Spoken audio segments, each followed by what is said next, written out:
people who are not able to get children in the normal way. And the normal way here, I mean through normal reproductive processes because of a variety of reasons. It could be because of medical reasons, usually largely because of medical reasons. And for some, it could also because of age and other factors. Now, Chair, when I brought it to Parliament, I was advised by the medical sector that the technology had gone way beyond just in vitro fertilization, and there are other forms of assisted reproductive technologies. So on the advice, we came up with the Assisted Reproductive Technology Bill. The current situation in Kenya is because there is no legal framework, either making it illegal or allowing it. The process goes on. And the process goes on, and several women have been assisted to get children through assisted reproductive technologies. Chair, in the last parliament when I brought this bill, one of the members actually came forward and said she got a baby through that process, Honorable Joyce Lee. That is a member who came out in the public. But Chair, I had almost two male members who spoke to me in private, who had also had their children through assisted reproduction. And I think because of the way our society is, not many people who have had children through assisted reproductive process can come forward. Since I started this process, Chair, I've been amazed at how many Kenyans are affected. I know I'm a person, if she's willing, she may speak. When I brought this bill, she was not a member of parliament, but they invited me. Now she's a member of parliament. They invited me in a caucus of women who are having challenges having children, and she had a child or children through assisted reproduction. That member is also currently now in parliament. And Chair, what it basically does is that when you have people who are not able to have children regularly or normally, then through assisted reproduction, they are able to be assisted to get through. There are many issues that may come up with which are ethical issues. Now, the bill seeks to regulate the ethical issues. I'm sure for those of you who watch CNN, you must have seen that there was the first case of a genetically engineered baby, which is a first in the world, really.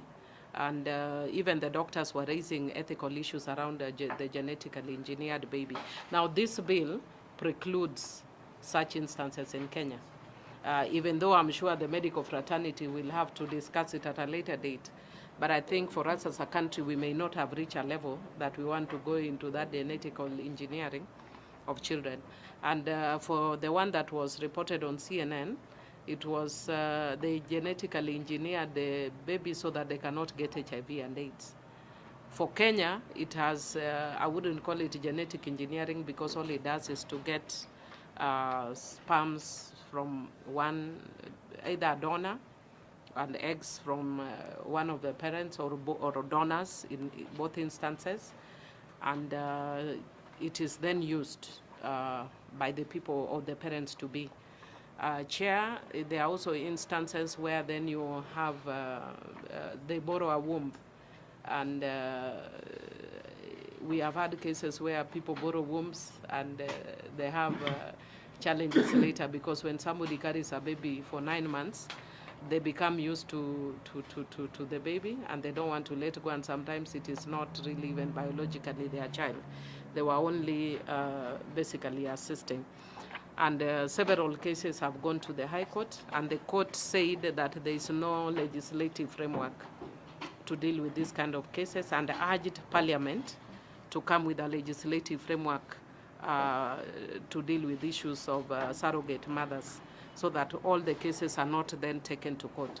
So this bill also deals with surrogacy and surrogate mothers and the rights that arises from surrogacy. Chair, maybe in a nutshell, that's what I would say the bill is about.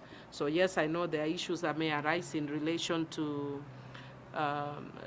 ethical issues, which I've told you it's addressed here, and we have looked at it with those who are doctors, and I'm glad this committee has quite a number of people who have that expertise and experience. And secondly, the fact, I think from a legislative perspective, some people think that if we don't pass a law, then it will not continue.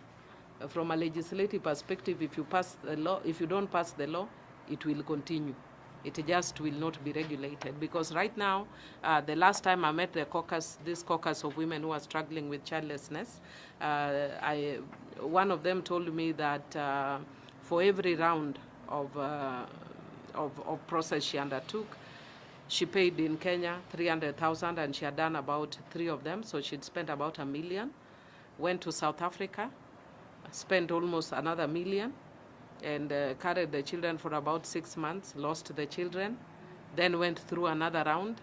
So it's not only traumatizing, but very unaffordable, especially for poor women.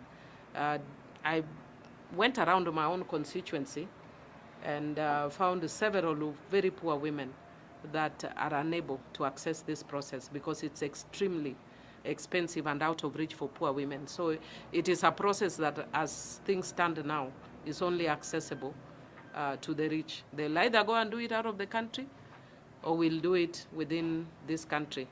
I know originally we only had one person who is doing it, but I'm told now they've expanded. I think before it was only Dr. Nore, but now I think there are many more doctors that are doing assisted reproduction. So yes, it is something that is being done in Kenya, and all we need to do is find how to regulate it and to avoid the conflicts that arise when you are dealing with issues of assisted reproduction.